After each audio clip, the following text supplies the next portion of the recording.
जय हिंद दोस्तों, blender animation की नई सीरीज में आपका एक बार फिर से स्वागत है। मैं हूं नीलेश और आज हम लोग सीखने वाले हैं कि 3D एनिमेशन क्या होता है। 3D एनिमेशन सीखने के लिए हम लोग कौन सा सॉफ्टवेयर यूज कर सकते हैं। साथ ही साथ ये भी सीखेंगे कि 3D एनिमेशन को सीखने के बाद हमारे पास फ्यूचर में क्या क्या ऑप्शन रहेंगे, हम लोग कितनी अर्निंग कर सकते हैं 3D एनिमेशन सीखने के बाद।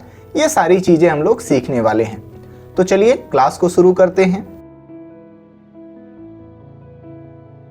सबसे पहले यह समझते हैं कि 3D एनिमेशन वाली जो वीडियो रहती हैं वो किस प्रकार से दिखती हैं और हमें 3D एनिमेशन सीखने से क्या फायदा होने वाला है। तो चलिए इसी को सबसे पहले समझते हैं। अगर आप YouTube खोलकर देखेंगे तो ऐसे चैनल जो 3D एनिमेशन से रिलेटेड वीडियो बनाते हैं उनकी ग्रोथ बहुत ज़्यादा है, जैसे प्रोफेसर ऑफ आउ,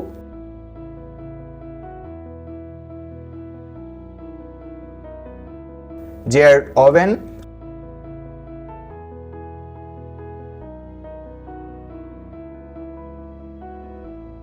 और साथ ही साथ मेकजोकॉफ। ये कुछ ऐसे चैनल हैं जो 3D एनिमेशन टाइप की वीडियो बनाते हैं। ये जो आप वीडियो इनके चैनल पे देख पा रहे हैं, ये सभी वीडियो 3D एनिमेशन कहलाती हैं और 3D एनिमेशन की सहायता से ही बनाई गई हैं। अगर आप इनके चैनल को ध्यान से देखेंगे तो इनकी ग्रोथ सबसे ज़्यादा है। ऐसे चैनल जो YouTube पे 3D एनिमेशन वीडियोस डालते हैं उनकी ग्रोथ बहुत ज़्यादा है। ऐसा इसलिए हो रहा है क्योंकि आजकल 3D एनिमेशन वीडियोस की सबसे ज़्यादा डिमांड है। लोग 3D एनिमेशन वीडियो को ही देखना पसंद करते हैं। कोई भी टॉपिक हो उसको 3D एनिमेशन की सहायता से समझना और समझाना दोनों आसान होता है। इसी वजह से लोग ज़्यादातर 3D एनिमेशन वीडियोस की तरफ भागते हैं। अब सबसे बड़ा सवाल ये है कि 3D एनिमेशन वीडियो बनाने के लिए हमें किस सॉफ्टवेयर को सीखना पड़ेगा। अगर आप देखें मार्केट में बहुत सारे 3D एनिमेशन वाले सॉफ्टवेयर हैं, लेकिन आपको शुरुआत ब्लेंडर सॉफ्टवेयर से करनी चाहिए। ब्लेंडर से शुरुआत इसलिए करनी चाहिए क्योंकि ब्लेंडर एक फ्री सॉफ्टवेयर है, साथ ही साथ इसमें जो यूजर इंटरफेस है वो काफ़ी ज़्यादा आसान है। ब्लेंडर को सीखने के बाद अगर आप किसी दूसरे 3D एनिमेशन सॉफ्टवेयर में स्विच करना चाहते हैं तो आसानी से आप स्विच कर सकते हैं, लेकिन मेरी तरफ से सुझाव यही रहेगा कि आपको 3D एनिमेशन सीखने की शुरुआत ब्लेंडर से करनी चाहिए। तो हमको ये पता चल गया कि 3D एनिमेशन सीखना है तो ब्लेंडर सॉफ्टवेयर सीखना पड़ेगा। अब सबसे बड़ा सवाल ये है कि ब्लेंडर को कैसे सीखा जाए। ब्लेंडर को सीखने का पहला तरीका होता है YouTube। अगर आप YouTube में खोलकर देखें तो आपको ऐसे बहुत सारे चैनल मिल जाएंगे जो ब्लेंडर को सिखाते हैं। मेरे चैनल पे भी ब्लेंडर से रिलेटेड बहुत सारे ट्यूटोरियल्स हैं। हमने एक सीरीज बनाई हुई है ब्लेंडर से रिलेटेड। अगर आप उसे फॉलो करते हैं तो आप ब्लेंडर को अच्छा खासा सीख सकते हैं। ब्लेंडर को सीखने का दूसरा तरीका होता है पेड कोर्स। आप कहीं से भी पेड कोर्स खरीद सकते हैं और आसानी से ब्लेंडर को सीख सकते हैं। अब यहाँ पे आपके मन में डाउट आ रहा होगा कि हमें YouTube से सीखना चाहिए या फिर पेड कोर्स से। तो मेरी राय ये रहेगी कि आपको पेड कोर्स की तरफ जाना चाहिए। पेड कोर्स इसलिए क्योंकि जो पेड कोर्स होते हैं उसमें आप डायरेक्टली टीचर से जुड़े हुए होते हैं। पेड कोर्स में जो कंटेंट प्रोवाइड किया जाता है वो एक सीक्वेंस में प्रोवाइड किया जाता है, जबकि YouTube में ना तो उतनी ज़्यादा क्वालिटी रहती है और साथ ही साथ आप YouTube में जैसे वीडियो देख रहे हैं, आपने वीडियो देखा लेकिन आपको कहीं पे कोई डाउट आया तो उसको आप नहीं पूछ सकते। जबकि पेड कोर्स में टीचर्स ऐसे ऑप्शन रखते हैं जिसमें आप टीचर से डायरेक्ट कनेक्ट कर सकते हैं और वहाँ पे आप अपने डाउट को पूछ सकते हैं। अगर आपको पेड कोर्स चाहिए तो मेरा भी एक पेड कोर्स है जिसमें मैं आपको ब्लेंडर सिखाता हूँ। साथ ही साथ हम लोग वहाँ पे प्राइवेट ग्रुप द्वारा जुड़े हुए होते हैं। अगर आपको कोई भी डाउट आता है तो आप डायरेक्टली मेरे से पूछ सकते हैं। तो मेरे हिसाब से आपको YouTube से ना सीखने की बजाय पेड कोर्स में स्विच करना चाहिए। अब तीसरे तरीके पर बात करते हैं। ब्लेंडर को सीखने का तरीका होता है ऑफलाइन। अगर आप ऑफलाइन अफोर्ड कर सकते हैं तो ऑफलाइन सबसे ज़्यादा बेहतर होता है, क्योंकि वहाँ पे आप डायरेक्ट टीचर से कोई भी डाउट पूछ सकते हैं। वहाँ पे आपको ज़्यादा बेहतर समझ में आएगा क्योंकि आप डायरेक्ट टीचर से जुड़े हुए होते हैं, जबकि ऑनलाइन में ऐसा बिल्कुल भी नहीं होता है। ऑफलाइन में ज्यादा टाइम मिलता है, आप टीचर के साथ ज्यादा कनेक्ट हो पाते हैं और जिस तरीके का आप एनिमेशन सीखना चाहते हैं, जैसे मान के चलिए कि आपने कहीं से यूट्यूब में वीडियो देखी 3D एनिमेशन वाली और आपको वहां पे ऐसा लगा कि मुझे ये वाली 3D एनिमेशन वीडियो बनानी है, तो इसको कैसे बनाया जाए ये पूछना है, तो आप ऑनलाइन इतना नहीं कर पाएंगे।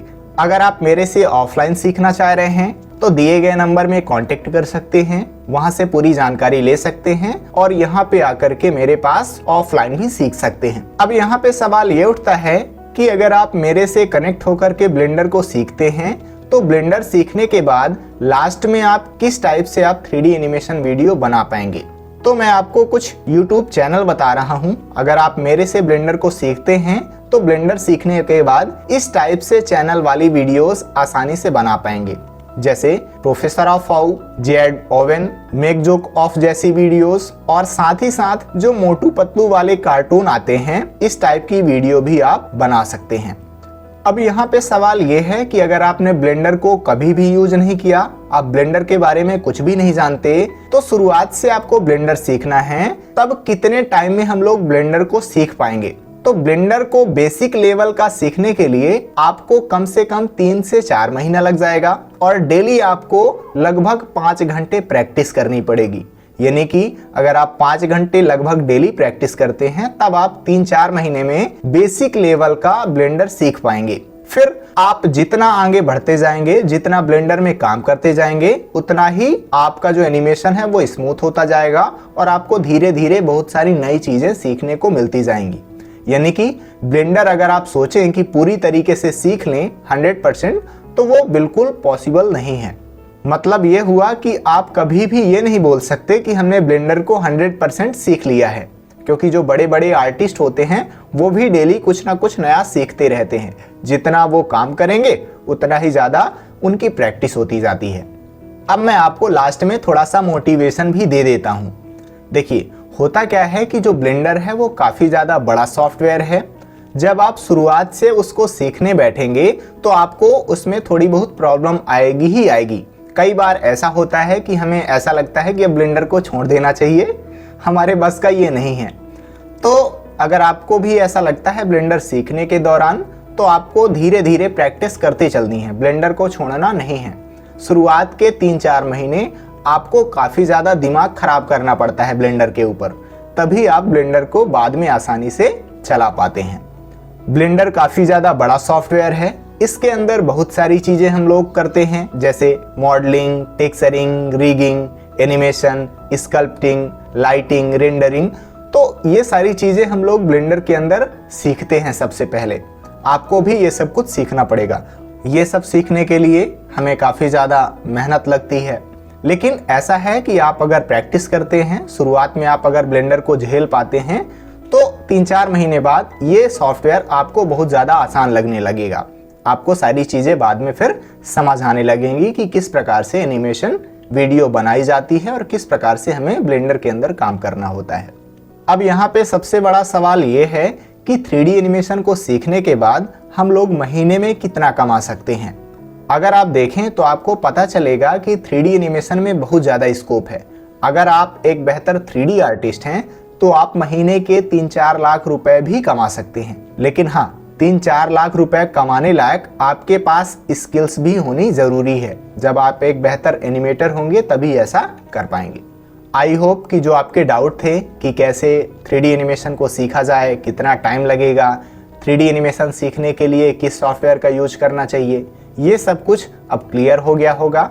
तो अब आपको बिना देरी किए 3D एनिमेशन सीखने की शुरुआत कर देनी चाहिए। अगर आप मेरे पेड कोर्स से 3D एनिमेशन वीडियो बनाना सीखना चाहते हैं तो उसके लिए कांटेक्ट कर सकते हैं, और अगर आप ऑफलाइन आकर के सीखना चाहते हैं तो वो भी आपके पास ऑप्शन है, आप ऑफलाइन आकर के भी हमसे सीख सकते हैं। तो चलिए अब हम लोग नेक्स्ट क्लास में मिलेंगे। जय हिंद।